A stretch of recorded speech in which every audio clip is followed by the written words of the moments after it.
Yep. Hello, guys.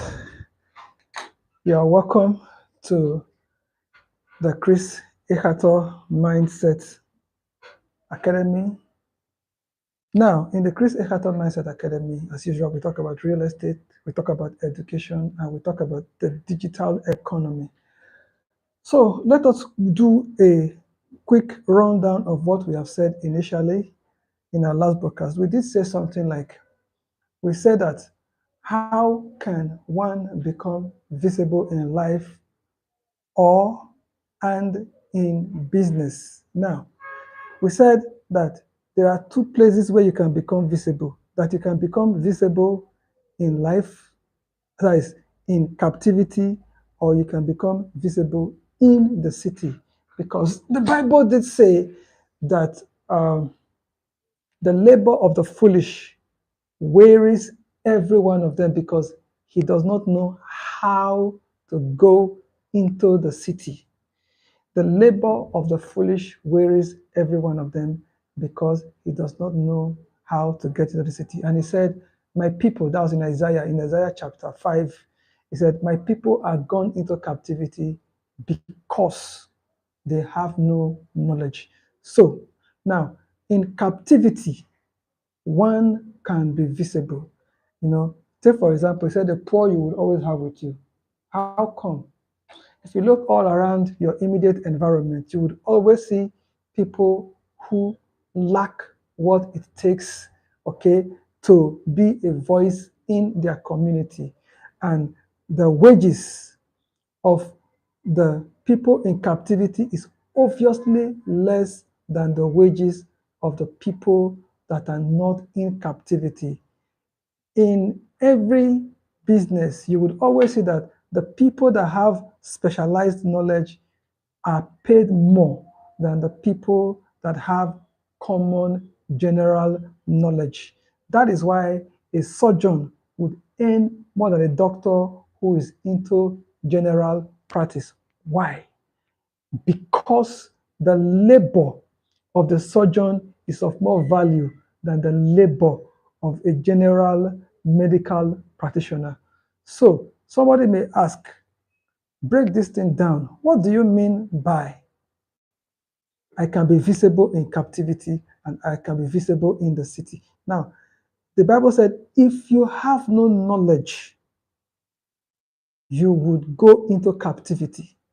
So what brings a man into captivity is not that he does not have money, but he does not have knowledge. That is why he makes the natural choice of going into captivity. That is why people who are looking for gate men will not look up to accountants. They will not look for engineers to make their gate men or to make their house helps. Why? Because medical doctors have knowledge and they know where their knowledge is needed. Their knowledge is needed in the field of medicine. But somebody who has no education of any kind, when you're looking for a security man, or when you're looking for a gate man, or when you're looking for a cleaner, or when you're looking for somebody to clean your compound, you look for somebody who is not educated. Why? Because you don't need a specialized kind of knowledge to function in that place. Hence, that man who perhaps is destined to be a medical doctor, but because he refused to go to school or because he went to school, he refused to learn properly, he goes into captivity in the society, in the business, and in life.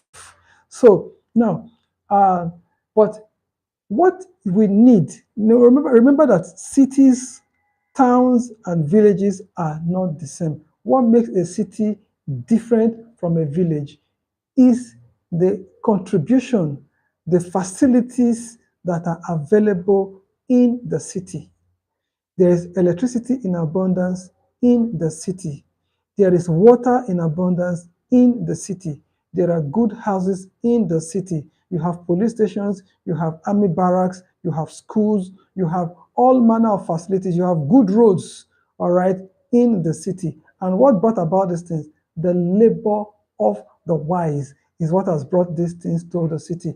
Now, the labor of a fool, one who has no education, one who has ignored the truth, one who chooses to play dumb with his skills, all right, normally not have access into the city because the people in the city would not want to mix with people who are lazy and who do not want to make their labor meaningful in the city. So that is why when people who don't want to labor get into the city, because there is no work for them, it is easy for them to go into crime. And that is why when they are caught, the places they are kept are in captivity to separate them from those whose labor are labor of the wise. But the labor of the foolish has no sense in the city, hence they have no access into the city, hence they cannot go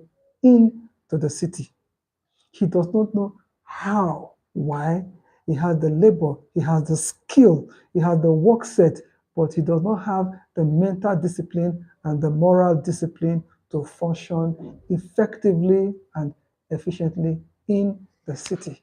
So, if you are coming into the city from the village, ask yourself, what skill sets do I have? What kind, where would my input be needed in the city? There are people who come into the city with nylon bag. This is Lagos. People enter Lagos with nylon bag, but give them 6 months, give them 1 year. Their talent and their labor brings them out of obscurity and brings them into limelight. One of the most obvious things that are used in Lagos, used in Africa, are natural talents. But somebody have to discover your talent. Somebody needs to place a demand on your talent so that as you labor with your talent, you are able to live above what is regarded as the minimum wage that is required of citizens of that city. So, right now we're having the issue of minimum wage in Nigeria. It is not the minimum wage that will solve the problem in Nigeria. Rather, it is the skill of the laborers that will solve the problem because there is abundance of money everywhere and anywhere you turn in this part of the world. But however, money does not flow in the direction of emptiness or in the direction of laziness. Money flows in the direction of value, not just in the direction of ideas only, but in the direction of value. What kind of value does your labor, does your contribution bring into the workforce, brings into the business, and brings into life? So it is important that you understand the role that the labor, your contribution, your skill, not just your talent, the um, effectiveness of your labor. The Bible said, in all labor, there is profit, no matter the work that you do. When labor is recognized and labor is applied, when it is applied and recognized, and the results of your labor are measurable and tangible, people will have no choice than to place a high demand on your scarce resource. Take, for instance, I'm into graphics and I'm into web design, I'm into publishing, and I'm into printing. Now, the skills that I bring into web design, graphic design, publishing, and printing, varies from that of individuals who refuse to improve on their skill sets.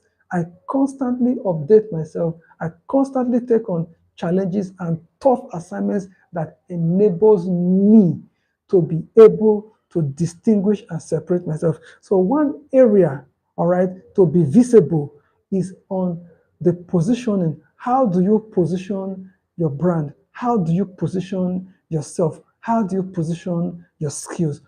He said, which of you intending to build a tower would not sit down first and count the cost? What will it cost you to constantly upgrade and constantly improve on your skills? Where do you deploy your skills? He said, he will stand before kings, a man that is diligent in his business. How diligent are you in the works of your hands? One of the things that have helped us to succeed in social media is our consistency. We are consistently putting out materials on Facebook, on Instagram, on YouTube, and on X. We constantly putting out information on TikTok. Why? Because we are trying to make sure that we are visible across the various social media platforms. So in the Chris Echator